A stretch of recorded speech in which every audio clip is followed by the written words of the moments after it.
had depression at 23. I had to decide whether I'm choosing life or choosing death. How do we really reach that point where we understand the true meaning of love? Write out your ambition, like write out your vision for your life in 10 years, in 20 years. How can somebody define love? How can I stay in love? First, holding up the memory that even just for 1 second, you were loved. And go back there and take that tag, like tagging that emotion in your body. Today, my parents Yeah, are there to support me if anything goes wrong. But what about tomorrow? yeah, yeah, That fear of tomorrow is, I believe, something that gets us to chase things we don't really want to. yeah. I always remind myself that I will never know about tomorrow. I can worry, I can do my best, but I remind myself I cannot worry something that's not happened yet. Listeners, we all have been here, and I'm going to be sharing an instance from my very own life. I still remember a quiet afternoon in the middle of a chaotic week, emails pouring in, deadlines looming, and yet there I was sitting on the floor beside my work desk, overwhelmed by a strange sense of emptiness. We all feel that once at least a day, or when there's so much work, we often just push it aside and continue with our work, but it is still there. Like most of you, I had already ticked all the right boxes. Good job, I have been running my own startup, great network, busy schedule, but something has been missing and is missing. I would not say was missing, but yes, it is missing. I had been chasing success all along, but had forgotten to ask myself at what cost. Welcome to We Are Listening, a podcast that bridges the gap between wellness seekers and wellness providers. I'm your host, Pulkit Garg, and today's episode invites you into a deeply vulnerable conversation which is soul nourishing and liberating. Because this time, we are not just talking about healing, we are talking about creating a lifestyle of love, authentic success, and true freedom from within. And today's guest is a radiant force of transformation. ShuangMin Chang is a holistic success activator and intuitive healer. She comes with over 24 years of experience, and I believe it would be really great to hear her journey from her itself. So, welcome, ShuangMin. Welcome to We Are Listening. Thank you for having me here. I'm so excited. Same here. I'm really looking forward to our conversation today, and I would love to, and our listeners as well, would love to understand about your journey. What helped you evolve to the place where you are? There are actually a lot of turning point in my life. I think if I need to point it out, several big ones. First is my upbringing. I came from a very traditional Pan-Chinese Confucius culture. So it's all about good grades, good job, good salary, good family. So it's a lot of achieving around there. Personally, I had depression at 23. It got in a way quite serious because I was considering how to end my life. And so there was a turning point that I had to decide whether I'm choosing life or choosing death at that point of time in my life. And obviously, I'm sitting here talking, so I chose life. And then that brought me into understanding of myself, my personal development, my personal growth, until this point, my personal healing and my personal expansion. And before this 23 years old, I came into a very intense experience around like feeling unconditionally loved by a stranger. So it was like very, very strong because I didn't know how could someone who didn't know me at all could love me that way. And that starting from 16, I started wondering, what love really was. It wasn't it wasn't what I knew, it wasn't what I imagined it was. And so like depression and then the longing for love and all come together after my first personal transformation since I got out of depression, and then it just started there. I began to be very attentive to my own growth and my own evolution, and even like I had a very demanding and busy corporate life. I always know I have to grow alongside my life or my ambition or my career, or I will just go back to depression again, because there was depression for me. My interpretation is that there is a huge gap between external voice, how people saw me or how I perceive the world, and my internal knowing. Like for me, it was a huge gap, and that gap finally kind of pushed me into depression. So I am very cautious at the beginning. Now like I got to it's my daily life, but at the beginning I know like I need to stay aligned. If the gap become bigger and bigger in my pursuit of my career and my ambition, then I may put myself in danger again of the whole internal chaos and depression again. So that's how I got here. And then like I just suddenly unlock love label by label. It's like I'm playing a game. So I unlocked it, and then to a point that I knew love was always there. It didn't go anywhere since the day I was born. It was just how the society was built, or how I grew up, or how it also my personal imprint and my personal, the soul has its own journey, and then all came together. I lost the memory of love. I lost the connection with love. And to a point, I started to realize it was always there, and it was my choice whether to stay in it or stay away from it. And they gave me so much power. It coincided with the time my last career, corporate career, went really skyrocket, and then I reached my career vision for myself. So it was like really impactful for me, and that's also why I'm doing this in my coaching and healing work. Amazing. Wow. You know, you talk about the ambition and aspiration that each human being is born with. And at times, the race to fulfill those ambitions, the race to fulfill those goals, we often forget who we are truly. And Yeah, if we are somewhere or the other navigating that search within ourselves, it's the conditioning factors or the societal factors around us that don't let us navigate that path at all. yeah, We are yeah. often taking a lot of actions under the pressure of society, under the pressure of Yeah. our loved ones. So, how do we really navigate this all through to find the true self? How do we really reach that point where we understand the true meaning of love? So there are actually various ways to navigate it. Usually it depends on where my client's at. The first way to navigate is write out your ambition, like write out your vision for your life in 10 years, in 20 years, even for, you imagine till the day you are going to let go of this physical life. And read it out, read it out loud to yourself, and feel how you feel when you read it out loud.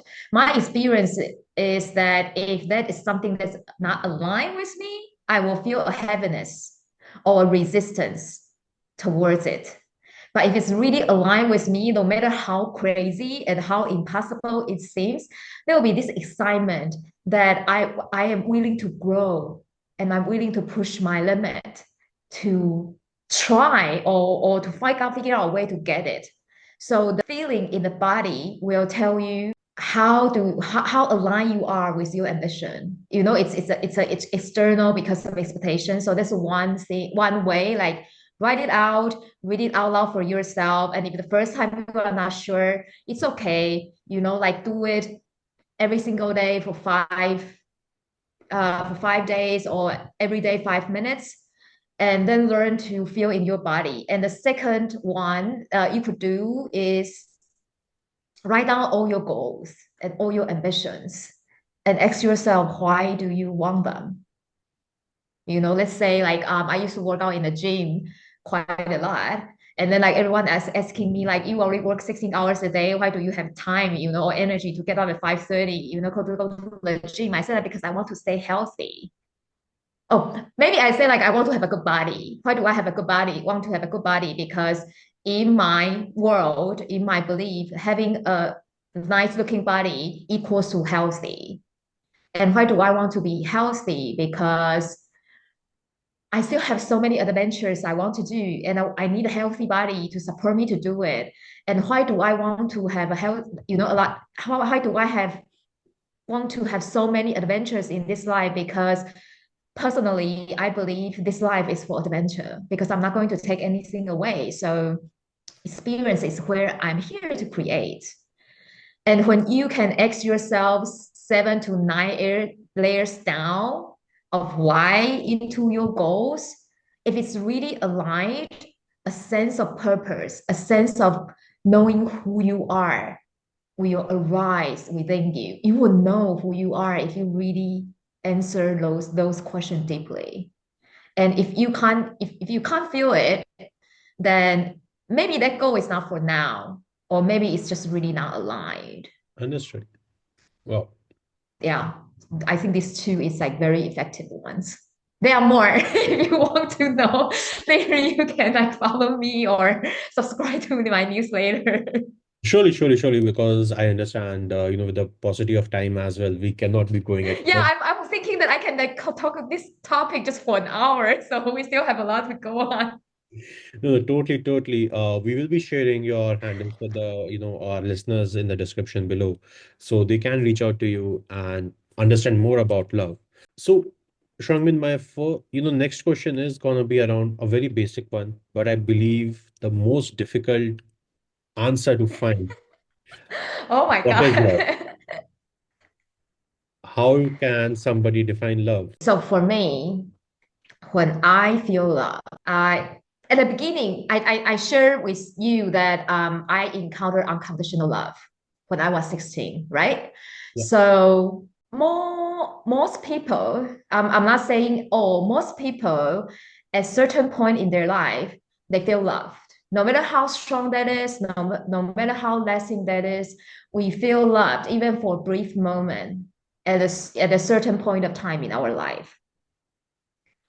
So what I usually guide people to do is go back to that moment. Go back to that moment and then remember what is the event, with whom it could be with a stranger like me or with your mom, like bring like my mom bringing flowers, like 5 bouquets at my college graduation, like go back in time and then like really connect with the smell, with the touch, with the colors, and then notice how your body felt. Everyone is different. It may come up, at your throat, at your higher heart, or at your heart, or some people will come up at different place in the body, and you will have a feeling, and that feeling is how you feel love. Everyone is it's different because I work with many clients and everyone like the way their description I couldn't understand because that's not how I felt when I am in touch with love, and I will share mine. So when I feel the flow or the force of love, it's no matter it's with my partner, with my parents, with my sister, with my friends, even with my collaborator, my former bosses, it's I will feel my heart it's cuddled. It's like my heart is a baby and someone is cuddling it, and I feel warm and I feel safe. And sometimes I will feel like there is a stream, like water of warm water flowing through my heart. That's how I know I am connected with love. And so if you are not familiar with, you have all these questions, what's love? Am I ever loved? Or, how can I stay in love? First, holding up the memory that even just for 1 second, you were loved, and go back there and take that tag, like tagging that emotion in your body. And if you remember another one, do it again. Allow your body to remember. got it. But Shangmin, help me understand one thing. You talked about emotions or efforts which are often rooted within the care, the love that somebody might have, the feelings that somebody might have for the other person or for self as well. But for a Mhm. lot of high performers, love is often equated with achievements out there or different milestones that Yeah, converts into instant gratification, which, if not received, they don't feel loved. They are irritated, they feel hated. yeah. From where does this conditioning or sowing of the seed where instant gratification or achievements become the form of love? Where does this begin? Thank you asking for this question.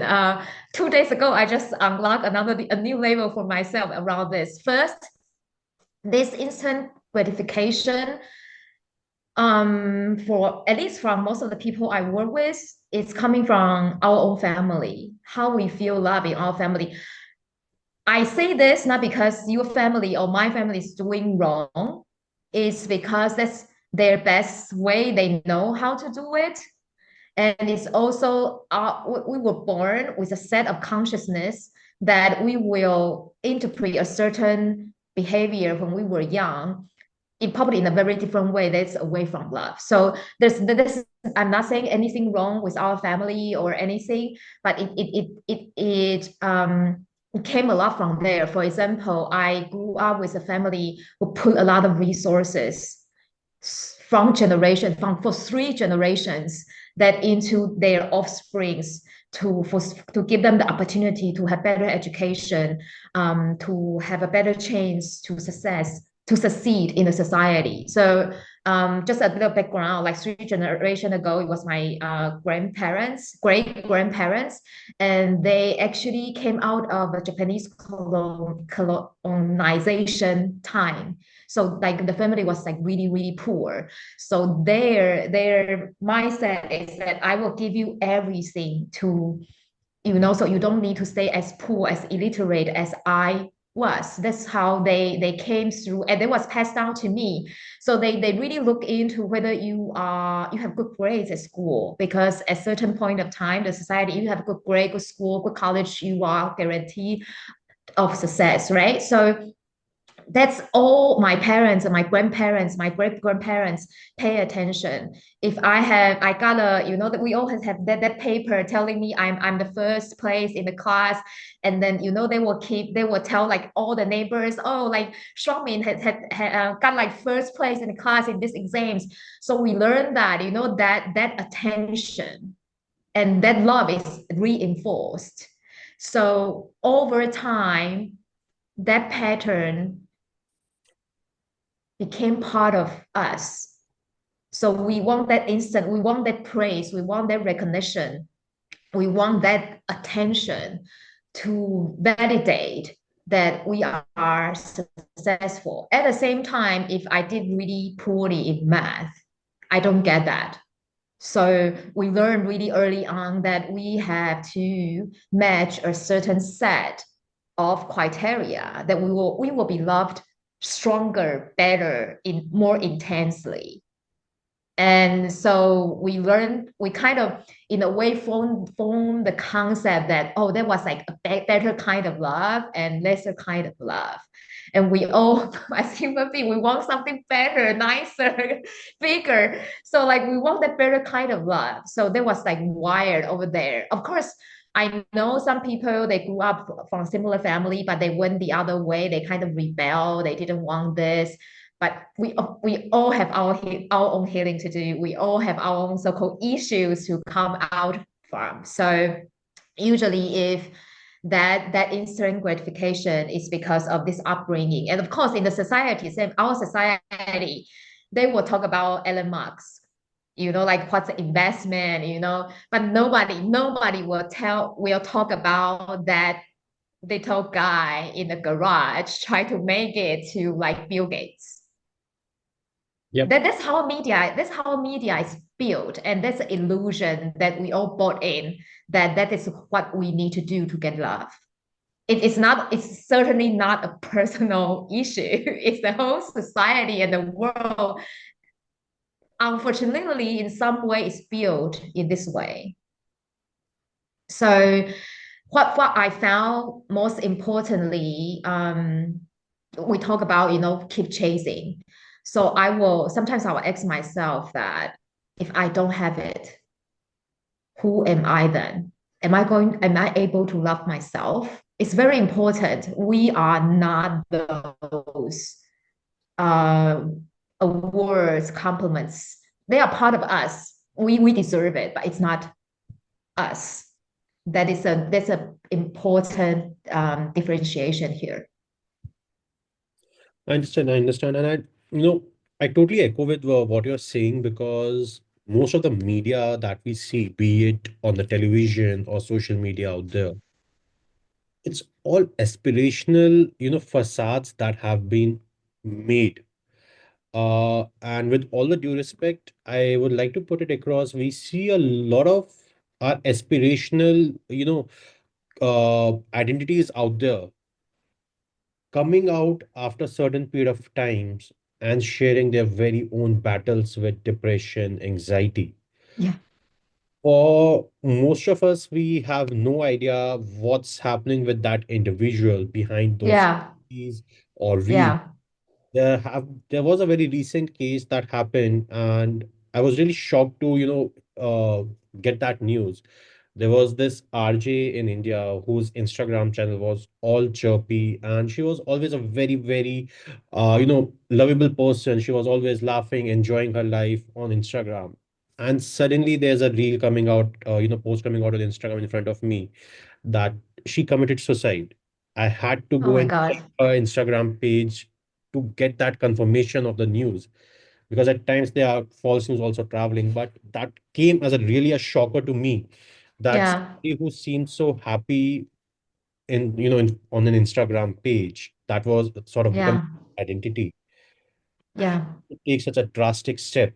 We never know what's happening, and we all live in those aspirational facades out there, not really looking at what matters, but just running after what society has set certain standards out there. Yeah. You Yeah. go out and ask any person who is sitting in a corporate office today, are you loving this job? And I'm Yeah. sure we all know what the answer is. Yeah. Then why do we have to rush so much? Even at times I question myself, why do I have to rush so much when I'm getting the All piece the time. met? Yeah. But then the answer somewhere or the other comes and is living in the fear of tomorrow. Yeah. Okay. Yeah. My I necessities are love paid it. Yeah. today, but what about tomorrow? Today, my parents Yeah. are there to support me if anything goes wrong. But what about tomorrow? Yeah. Today, I have Yeah. clients with whom I'm working. They're paying me. But what about tomorrow? Yeah. That fear of tomorrow is, I believe, something that gets us to chase things we don't really want to. What are your thoughts? Yeah. Yeah. I always remind myself that I will never know about tomorrow. Not in a passive way. More, I will give an example. So my dad, he has his own upbringing. He grew up in a very, very different time of Taiwan than I did. And my dad, typical parents, even now in our generation, is that my parents, they save up so much money and then they made investment even for us, because for them, I need to worry for you if you want to get married, you want to buy a house, if the society. And then since my dad is really into the investment stock market, and then so he's like watching and reading and listening to all the news of wars and American election and Trump and all those things, and then he will keep telling me he's worried about for us, worry for us. That his worry, that vibration got me into a very constructed space. I know there are worries, like it's not that I am not worried. What I do is I remind myself that I will never know what's going to happen tomorrow. Yeah. They believe that stock market is this and that. Down the road, 20 years, who really knows there is still stock market? Seriously. Um, once upon a time, human beings live in a society without money.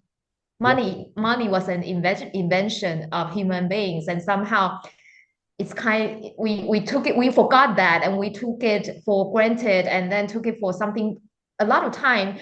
Like if we be honest with ourselves, we took it more important than ourselves because it's a tangible way of measuring everything in our society. But honestly, seriously, how would I know money like this form of exchange is going to be there in 30 years of time? How would I know there won't be something new, a different kind of currency coming up?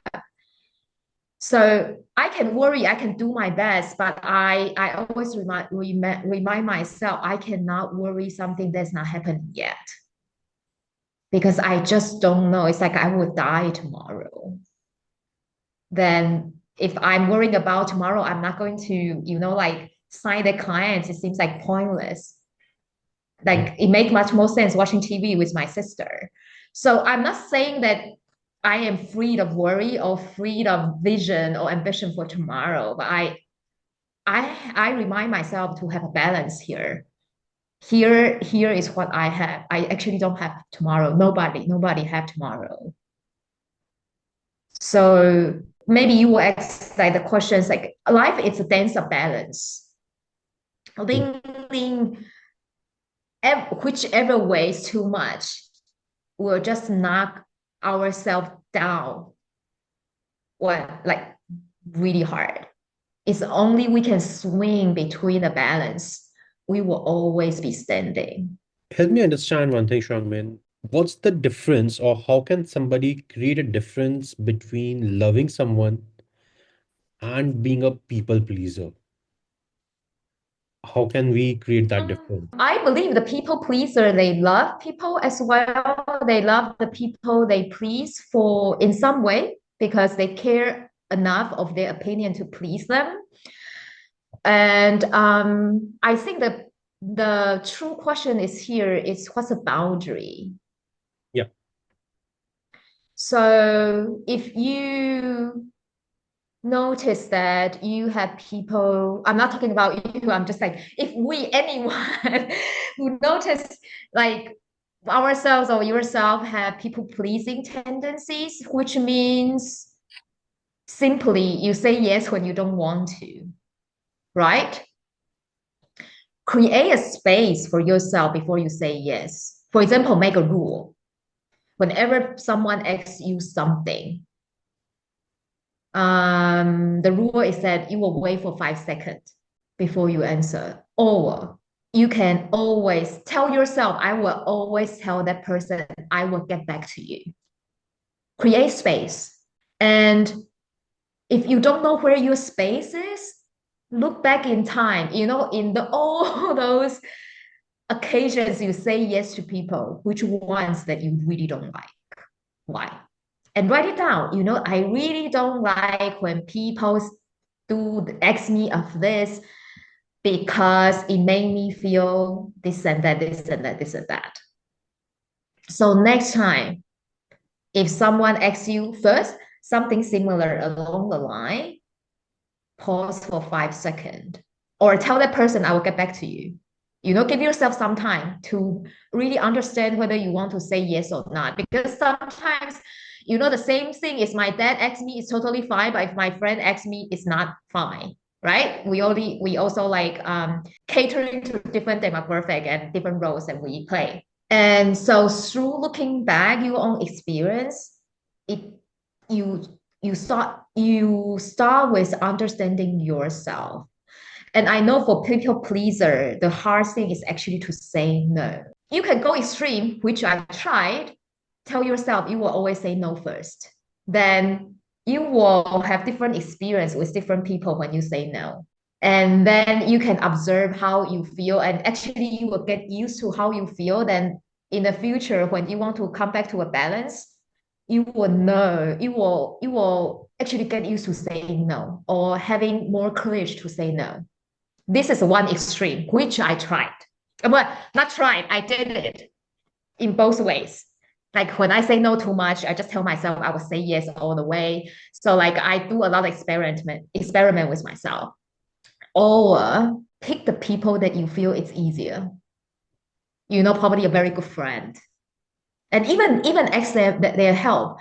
Tell them that you found yourself saying yes a lot to people and that actually drain you, that undermine you, that make you feel love yourself less. Can they help you? Whenever you say yes to them too quickly, ask them to remind you whether you really want to say yes. Enroll support. It could be your friends, or if you are in a community of, healing or personal growth, build yourself a community when you can talk about it, where you can talk about it. Once you can talk about it, you get more encouragement. You will find it easier and easier and easier to say that. But at some point, if you don't want to please people to your own grave, like really exhausted and not doing the thing, you don't have to the point you don't have time to do things for yourself, you will come to a point you have to say no. It's like an inevitable situation. So it's better to get into practice in your own way, in your own device, than try to, avoid it. But help me understand one thing. How can, someone really tap into love when they're in the survival phase, managing finances, battling burnout, or, managing their families? How can love really exist in a survival mode? When you are in surviving mode, let's say one example, you are earning the money that actually only okay to make the ends meet, or like you are always like cutting close. That's a surviving mode. You always like that person will be always worrying about money. The other side of that is that you are willing to do that and being in the stress is because you love someone, right? Like, if you want to pay the rent so you can put a roof over your children's head, you love them.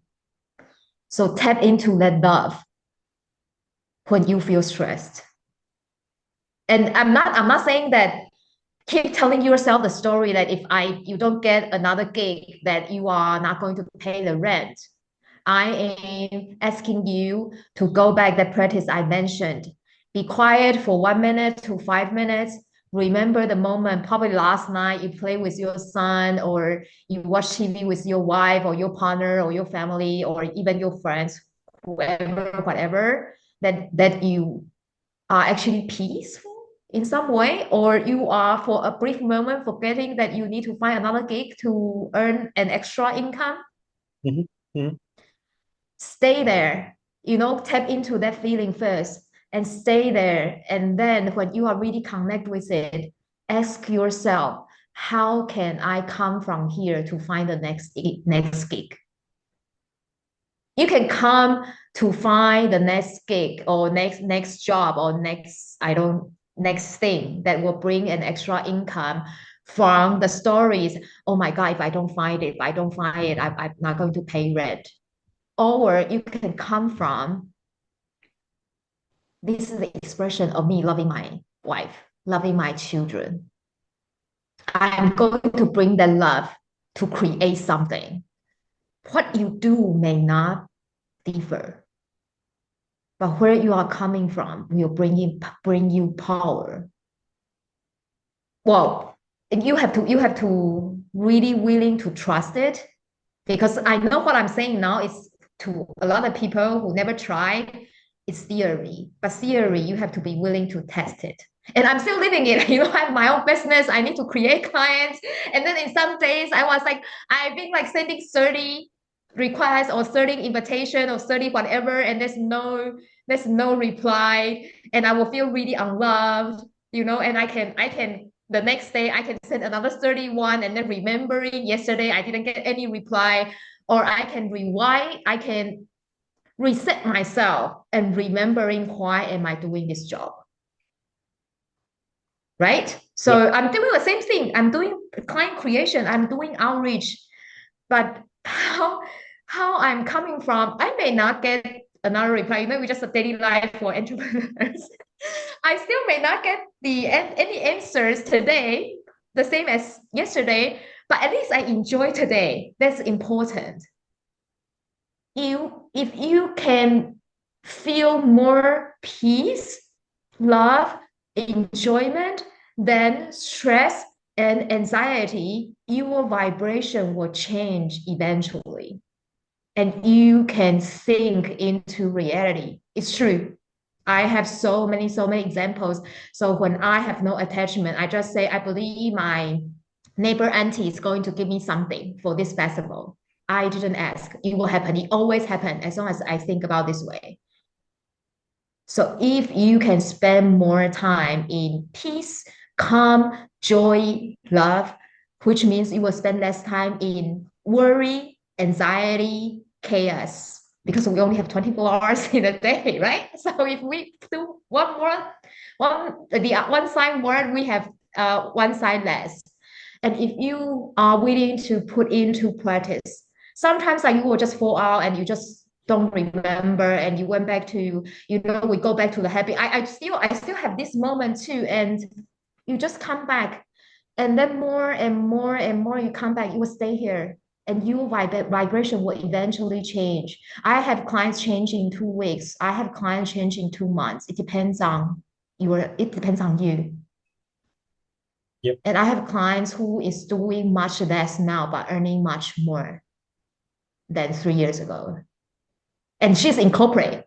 She's not a solopreneur. Like everyone will say, oh, because you have your own business or you have own time. No, she works in corporate.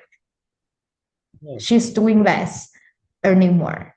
So when your vibration change, you have to be willing to recalibrate your vibration first. But somewhere did they help me understand when you say that doing less and earning more? Um, at times when we come from a culture or the conditioning of being slogging all the time, being on our toes all the time, when you start harvesting the results of the seeds you had sown long back, the actual effort you put starts to reduce, and the time you have at times on your hand is much more. And often because of the extra time we have found now, you feel a guilt or you feel that you're not doing enough. Because earlier you might have been working 10, 14, 24 hours a day. But now since the seeds that is sowed earlier are, giving bearing fruits today, you have to only work for 2 or 3 hours. And the remaining time now you have, the extra 8 to 10 hours, you often feel that guilt you're not working. And you start to hate yourself for that. How can, and somewhere or the other, I believe the answer lies in recalibration that you just mentioned. But can you elaborate a bit more on that? I had that even like when I was really busy and I needed to sleep. I still do sometimes right now, like feel guilty, like I could do more, if I'm earning 10K a month, I could have earning, 15K per month. So I still have that. What I do and in my work, it's you can always use those time to do more. There's no problem. There's nothing wrong with doing more. The possible problem, I don't like this word, but let's use this here to be just for to be clear. The problem is that you create doing something to do is because you are anxious. Remember, anxiety is something we want to steer away from. So you earn it. Remind yourself this self-love. You earn it. You work really hard before, so you have this time. So you earn it. And you get to spend it however you want. If you want to spend it in, like tea art, like Japan tea art, or flower arrangement, you can because you earn the time for yourself. The important thing is not to create doing because you are so afraid to be alone. If you are so afraid to be alone, that is a separate topic we are talking about. And if you just feel the guilt, ask yourself why you are guilty. What do you still feel you need to strive for? And is that real? Usually it's like we think we need to do something because we believe that there's something more that we do, we will be more loved. Or sometimes, like for me, if I slept too much, I'm so afraid people to judge me lazy because like being judged lazy is really not a good thing in my culture, especially for women. So so my belief here is that I relate sleeping a lot equals to lazy. That was my mind frame. And so like even when I was really tired, oh, I have time, the same. When I slept more, I was actually afraid. Even nobody knows, I was in my own apartment, but I was so afraid people would know that I slept like 12 hours during the weekends every day. So if you can't enjoy being relaxed, ask yourself, what are you afraid of being judged as? It could be like me. I didn't want to be judged as lazy. And then rewrite those stories, like whatever our story, they are just illusions. They are open to rewrite, open to new perspectives. But help me understand this point where when it comes to working professionals, and I've got two questions over here. Um, it gets very difficult to ask them what does their actual success looks like. They are just running in a rat race. And even if they are able to achieve the so-called success, most of them feel empty inside. We see a lot of senior management people, entrepreneurs or business owners who have made billions out there, quitting out of the blue and just going and enjoying their lives out. Why this happens and why people don't realize this earlier, take a pause and ask themselves, what does my success look like?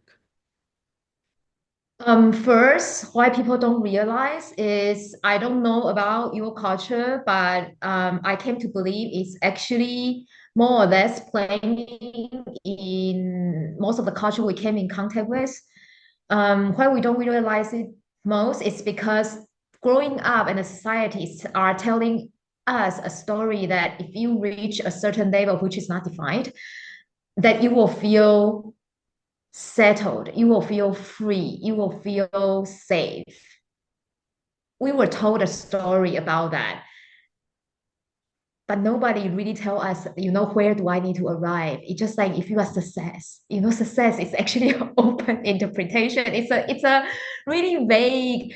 They just tell you, that success look like you have a good job, you have a good pay, and nobody can define, like exactly how much money I can feel safe. So when we went into the chase, especially high achievers who are so good at chasing and achieving, we just keep going, like there's nothing hard, I just set a goal and I just keep going. And then I work overtime, no problem. I can do it. I have full to-do list. I love checking out to-do lists. I'm fine.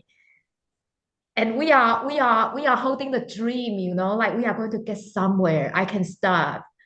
I can feel safe. I can be finally free.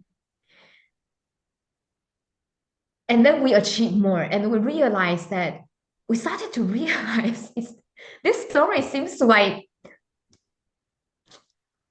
not so tangible anymore because we achieve so much and we achieve more than average, but we are still not there. So who is there? Because all the big names, the Type 500 CEOs or business owners, they are still achieving. They still have annual goals. They have more business coming up. So like, so who should I be to be that person in the prophecy that will feel this total freedom, total safety, and total love. And among That's why we don't realize earlier, because we tell us a story that I'm just not there yet until after like 35 years old, 45 years old, we are in a life stage. We are actually started doing an overview of our lives and then evaluating different priority in life. We realize that we've been so far and we are not even close.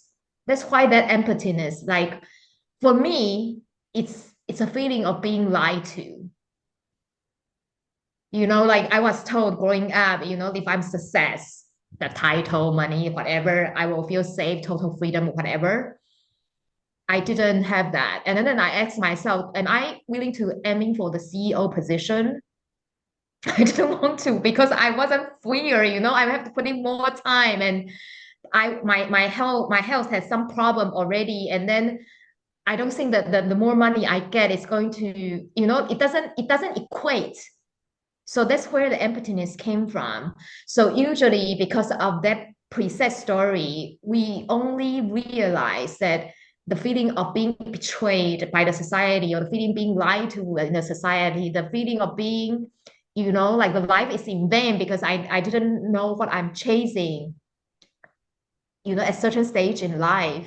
That's only when we realize it because nobody normalized it. Nobody is open, like before even like I think we are a similar age. So in our generation or before, it's all about achieving. It's all about creating more money. No one is really talking about there are other ways in life. And success is not just a title, a job, a company, and a package or how much investment you have. Like nobody tell us. We are kind of, feeling in the dark. And then you are courageous enough and you like I'm lucky. I feel like I'm so lucky because I constantly meeting people who open up my perspective and my mind. So I was given the space to think to and it's what I believe, was it real? And then I arrived here today, but a lot of people, they were just like in that, I think red race, they are too busy to think. So it's not that they don't want to pause. They didn't know they need to pause. And related to our last question, we are so wired to do. If we don't do, we freak out. So we will never choose pausing. Yeah, I agree. I totally agree with you. Um, but my next question comes on to this is when we decide to go for a slower, more fulfilling path. There's always two sides to the journey. We might achieve what we're looking for, or we might not. And if we Mhm. are not, then it means we need to, find a different direction. We need to redirect ourselves with the support of somebody who might have that answer and start moving in that direction. But somewhere or the other, a lot of people, individuals out there, fear from taking the responsibility for it. So, how do we, as individuals, take full responsibility for our lives without becoming overly self critical or harsh on ourselves? Oh, okay. So first, I would like to clear if we are judging ourselves, it's not responsible in a lot of ways because we do something that's the result. It's out of our control. Mhm. So the true question is that am I giving my fullest at that moment? So what I noticed with a lot of people who's like regrets or a lot of harsh judgment or have a lot of rumination of what could be was because they didn't believe they did enough. So what I want to invite whoever is listening to this, starting from today or after this video or this podcast, ask yourself every time that are you giving your fullest? Because we are so busy. So a lot of time we just get into the mode. I want to get it done. I understand that. Sometimes you are just too much and too many to-do lists, and you have a big team, and then there's so many meetings. You only get to do what you need to do in your job description after office hour. I get it. So we get into the mode that I just want to get it done. I want to move past this. And that's when we give our power to decide, power to create to autopilot. And when we give into autopilot, let's say I had a meeting And then I made a decision on one thing because I want to get it done quickly. There's something headquarters said and we need to get it done, and I need to reply the emails. I want to check it off my to-do list. For some reason, headquarters replied me in a really, really harsh tone, telling me I made a wrong decision, or just the reply that I didn't like. I don't want, and I feel criticized. And then our tendency to think back that meeting. Oh, I could have, like discuss one more question, or I could question more. That I could have. It's a total energy drainer. So what I did is that now I have this meeting. It's 1 hour. I will always make that 1 hour count. The objective, the topic, who should be involved. And then if this is my last chance to have a meeting to discuss this project, and then I needed to put something together and then reply someone, I will make a mental note that I did everything I could up until this point. Whatever happened, I will deal with it later. This is a very, very powerful habit and practice you can put into it. Validate yourself for in any moment, especially big decision, or like some key items or events. I have done everything I could do up until this moment. There's no could have. Our human mind, our individual mind is wired for survival. So our mind will never do anything to undermine ourselves, even in that autopilot mode. It's our mind helping us to survive, get through all the to-do list, finish all the meeting, and not work too late. So when we criticize ourselves, we are actually telling our mind, you are not good enough. And in my practice, our mind, our heart, our soul, our body are our collaborators in this life. We need all these to work together to have a powerful creating life. So if I keep criticizing my mind, not helping me, then my mind will not help me. It will always come back to the story I could have. Yeah. But actually, up until that point, you did all you can. It's just the result. It's not ideal. Then it's not ideal. You have a new moment dealing with this result. Ask yourself, so what do I want to do this time? Give it fully. Always give it fully, because that I could have is such an energy drainer. Yeah, I totally agree on that. There are a lot of what ifs or if I could haves, Yeah. but that time is already gone by. Now Yeah. you need to work in the present and what you could do better in the future. So Yeah. I used to be in the place where what if I could have done this at that time, or what if it this particular thing happened at that time. I've stopped doing that a lot, and now I've accepted things the way they happened.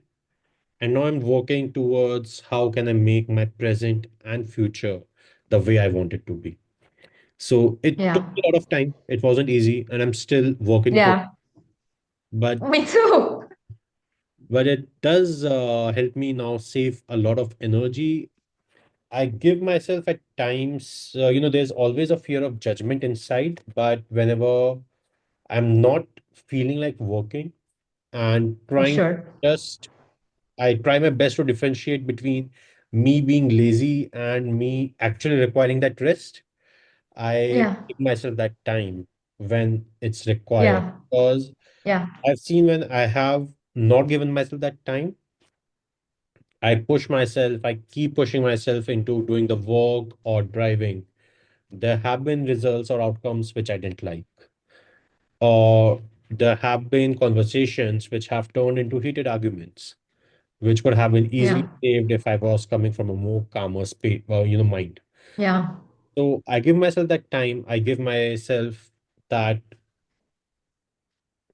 calmness that's required to make me more productive with my work.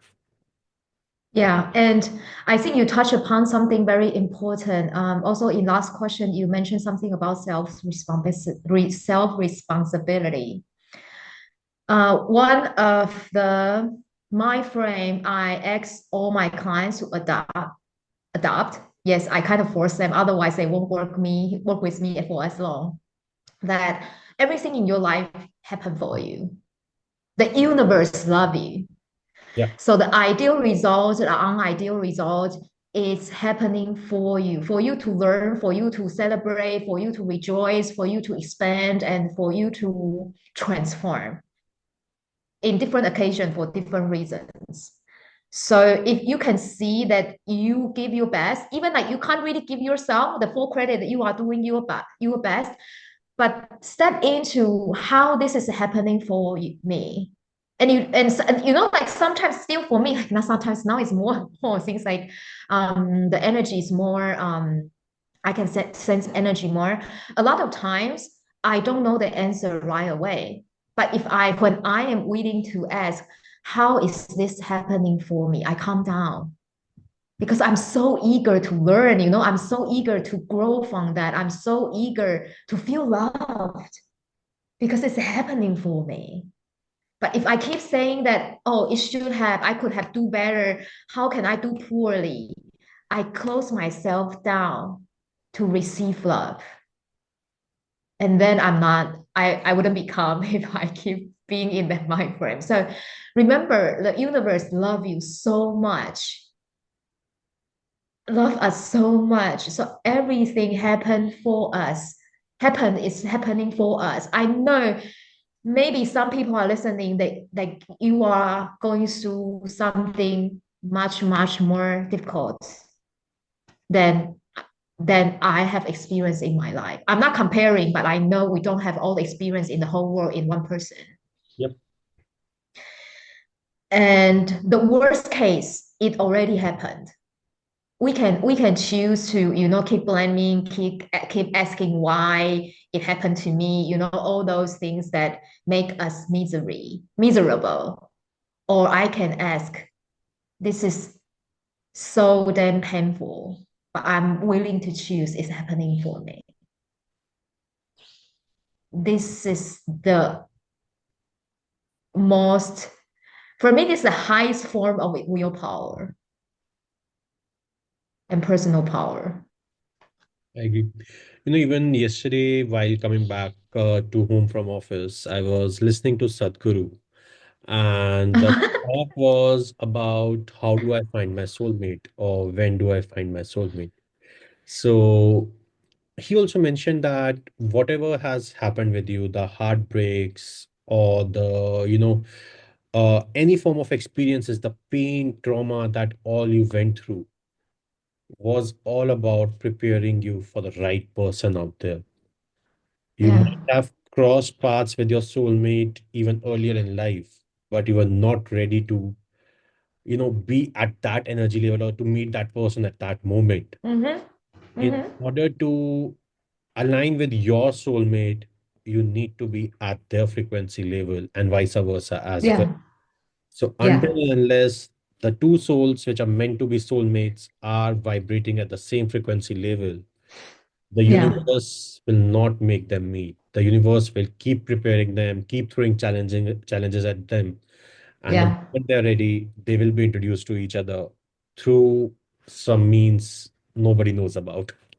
Yeah. Yeah. I totally relate to this. Yep. Yes. And Shrangmin, this brings me to my final question for this podcast. I have so many more, but one final question. How, when love, success, and freedom comes together, they're intertwined, they create a more deeply healing and liberating life. I will answer this question coming from the true essence of who we are, every human beings. We are creators of our worlds and our life. At some point in our life, probably when we were born or when we are early on, when we were growing up, we forgot. We buy into the belief that we need to follow certain rules, certain structures, certain definitions, certain standards in order to get through this life. But we are not meant to just get through this life. We meant to create and to create love, to coming from forgetting that we are innately loved, forgetting of ourselves that we are innately successful, forgetting that we are innately free. It's a journey. The remembering is the journey of healing. You have to heal through the structures that you grew up. We have to heal through the beliefs that we used to live in to reconnect, to rediscover the love and success and freedom within us. Every single day, it's a healing. I like to say we heal forward through our dream of creating more love, creating more success that is authentic in alignment, creating more freedom for ourselves. We are healing ourselves. So for me, that there is no separation. I do my healing work, so I can create more success. It's the process of rolling all together that become my life and become like our lives. Understood. Understood. Thanks a lot, Shangmin, for being on this episode So and sharing such pearls of wisdom with us. thank you so much. It's so beautiful. Well, for me, it's so beautiful, this conversation. I feel so much love. Thank you so much for all the well thought through and really deep questions and linked to the reality we live in and the spiritual being we are. Thank you so much. Thanks a lot. Just doing my bit the way universe is guiding me. And listeners, as we wrap up today's soulful journey, let's take a moment to reflect. What are we chasing and at what cost? Are we living in alignment or autopilot? Shuangmin reminds us that love, success, and freedom aren't destinations, they are frequencies. And the first step to tuning in is choosing to listen to ourselves, to our bodies, and to what truly matters. If this episode stirred something within you, know that you're not alone. We invite you to anonymously share your worries, stress triggers, or emotional struggles on a platform, the link to which is in the description below.